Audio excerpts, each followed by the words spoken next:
we're going to say that this is my drug. Okay, it's sugar. But we'll say in this example this is heroin. So I want to, for whatever reason, I want to inject my sugar heroin. Oh, uh-oh. You can edit that out. I want to inject that into my arm. So, a fairly typical way to do that is I need to get the drug out. Oops. Put a little bit in my cooker. The reason that I do that is I need some place to, so I can't just inject that into my arm, right? Because it's a powder. So, okay, how do I get this powder into my arm? Well, I need a way to break it down. Water. Okay. Still not good enough because it's still pretty gritty. It's not going to break down pretty easy. So let me stir it up a little bit.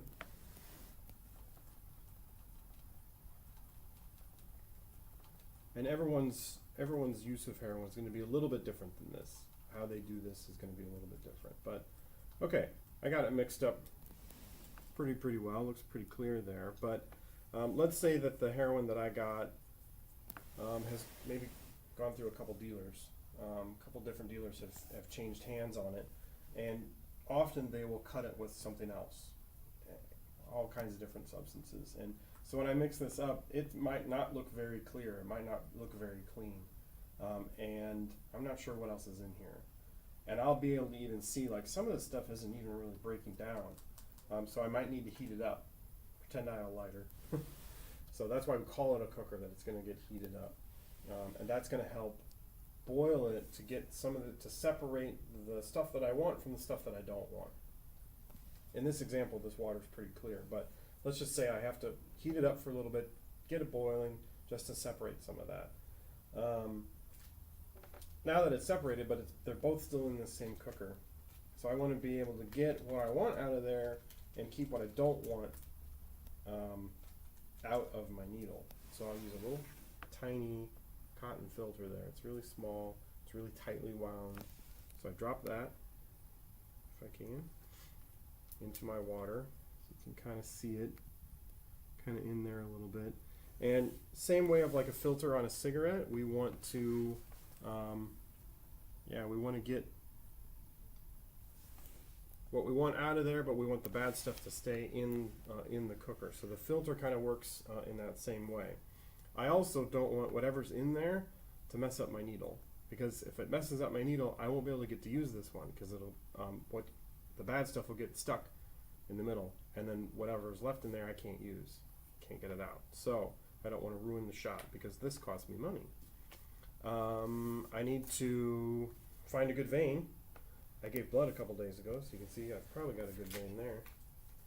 So I'll take some alcohol pad, because I don't know how much bacteria is on here. Scrub that off pretty well. Let that dry a little bit. I might put a tourniquet or something on my arm to help pump that vein up. I might need to see where it is, test out where it is a little bit.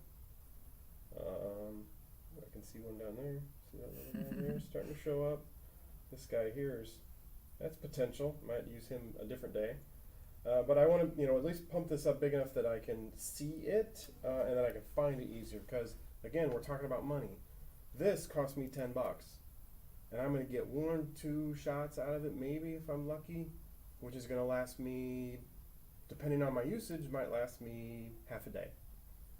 So in order for me to feel my version of normal, I need to use $10 twice a day, or $20 twice a day. It just depends on my usage. So I need to make sure that this lasts. I need to make sure that this amount lasts, and this shot that I'm about to give me lasts a long time. And if I don't, I lose money, and that sucks, right? So I've got a good vein. This is not the normal size needle. I just grabbed this one for show. Normal size needle, they're a little hard to see, but they're like much smaller than so this is what they will actually use. I just grabbed this because it's a nice big example for the camera. So I'm going to adjust the barrel to how much that I want. I usually use about this much heroin. again, large example, not the real thing. I'm going to put the tip down on that filter. Can you see it? Mhm. So kind of like a filter on a cigarette, and then I'm going to draw it up, hopefully.